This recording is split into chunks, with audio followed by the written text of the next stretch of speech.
Pemirsa, setelah ditetapkan sebagai tersangka kasus pelecehan seksual oleh penyidik Polres Tabanan Kadek Dwi Arnata atau lebih dikenal dengan nama Jero Dasaran Alit JDA melalui tim kuasa hukumnya menempuh upaya gugatan pra peradilan Selasa 17 Oktober dari pantauan di Pengadilan Negeri Tabanan Selasa siang sekitar pukul 13 WITA, tim kuasa hukum Jero Dasaran Alit mendaftarkan gugatan pra peradilan.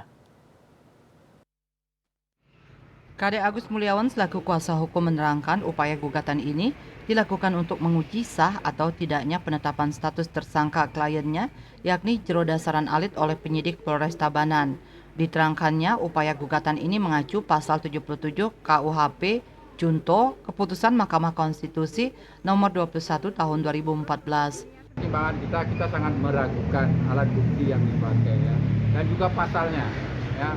Makanya untuk itu kita mempertimbangkan dan memutuskan untuk melakukan pra peradilan, yaitu yang mengandung kebenaran material ya. Artinya misalkan saja seperti apa menggunakan alat bukti visum lah, katakan begitu ya. Nah, visum itu tanggal berapa ya, dan apa bunyi visum itu. Upaya gugatan ini akan mencari pembuktian material, misalkan tentang penggunaan alat bukti berupa visum et repertum terhadap korban, termasuk keterangan saksi yang diperoleh penyidik apakah telah sah atau tidak, apakah saksi tersebut melihat langsung tindak pidana yang disangkakan kepada Jero Dasaran Alit. Tim Liputan Bali TV.